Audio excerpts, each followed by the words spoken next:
नमस्कार, मी पंजाब डक. आज आहे 7 जून 2026. तर हे आमची इथली कसुरा नदी आहे. तर रात्री आम्हाला इतका पाऊस झाला की आमच्या नदीला पाणी देखील आले. तर पाहू शकता, तर हे पाणी देखील आले. आणि राज्यात तुम्हाला सांगू इच्छितो, आज 7 जून पासून दररोज म्हणजे काय होणार आहे, मान्सून तळ कोकणातून सक्रिय होणार आहे आणि तसा तो पुढं सरकत येणार आहे. म्हणून हा अंदाज राज्यातल्या सर्व शेतकऱ्यांनी लक्षात. हा जो पाऊस आहे 7 तारखेला सगळीकडे जाणार नाही. काय होईल, 8ला थोडा पुढं सरकत, 9ला पुढं, असा करत 14 तारखेपर्यंत तो महाराष्ट्राचा बऱ्याच भागामध्ये कव्हर करणार आहे. म्हणून हा अंदाज लक्षात घ्या. पण आज 7 तारखेला मात्र सगळ्या राज्यभर पसरणार नाही. आज फक्त काय झालं, तळ कोकणातून ते पाऊस पुढे सरकालाय आणि आज रात्रीपर्यंत बऱ्याच भागामध्ये मग काय होईल, सातारा, सांगली, सोलापूर, कोल्हापूर, अहिल्यानगर, पुणे, त्याच्यानंतर इकडे बीड जिल्हा, लातूर जिल्हा, धाराशिव जिल्हा, मराठवाड्यापर्यंत आते मदाल मारण आणि इकडे थोडी उत्तर महाराष्ट्राकडे काही जिल्ह्याकडे जाईल. म्हणून हे अंदाज लक्षात येतात. पण आजपासून सगळी संपूर्ण महाराष्ट्रभर जाणार नाही.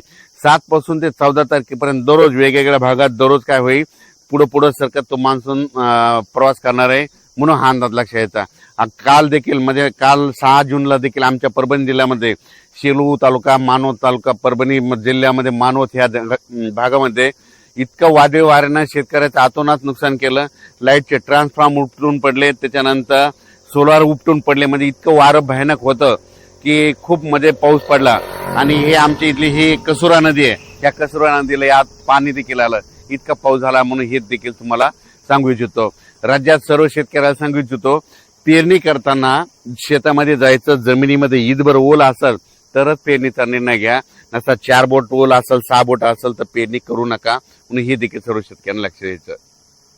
आज 7 जून पासून महाराष्ट्रामध्ये बऱ्याच म्हणजे तळ कोकणातून म्हणजे कोकणपट्टीकडून बऱ्याच भागामध्ये मान्सून काय होईल, प्रगती करण्यास सुरुवात होईल. मग तो काय होईल, सांगली जिल्हा, कोल्हापूर जिल्हा, सातारा जिल्हा, कोकणपट्टी, घाटमाचा, त्याच्यानंतर तो अहिल्यानगर, पुणे, इकडे 2 कडा, आष्टी, त्याच्यानंतर बीड जिल्हा, त्याच्यानंतर धाराशिव जिल्हा, सोलापूर जिल्हा, त्याच्यानंतर इकडे परभणी जिल्हा, लातूर जिल्हा, नांदेड जिल्हा, हिंगोली जिल्हा, त्याच्यानंतर इकडे जालना जिल्हा, ह्या पट्ट्यामध्ये काय होईल, आज बऱ्याच ठिकाणी तो मान्सून प्रगती केलेली दिसेल.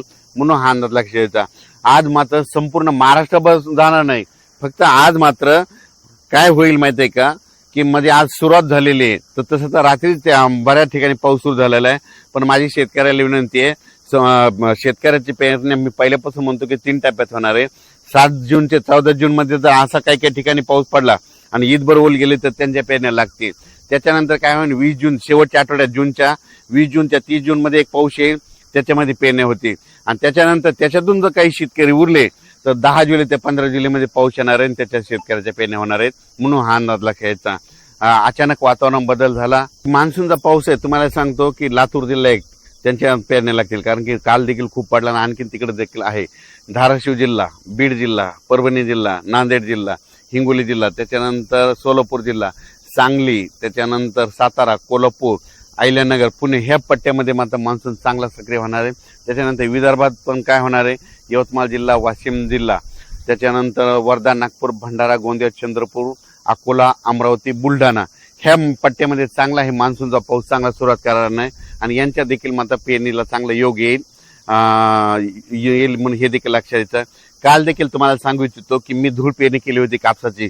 ट्रॅक्टरद्वारे कापस पेरला आणि मला माहित होतं आमच्या गावाला पाऊस येणार आहे आणि ते पडला देखील पाऊस. आणि आज आणि उद्या पडला की झाला आमचा कापूस निघतं. ते निघाल्याच्या नंतर त्याचा देखील मी व्हिडिओ करणार आहे. म्हणून हे लक्षात घेतं, हे सांगू इच्छितो. आणि शेतकऱ्याला परत सांगू इच्छितो की शेतकऱ्याच्या पहिल्यापासून म्हणतो की 3 टप्प्यामध्ये पेरणी होणार आहे.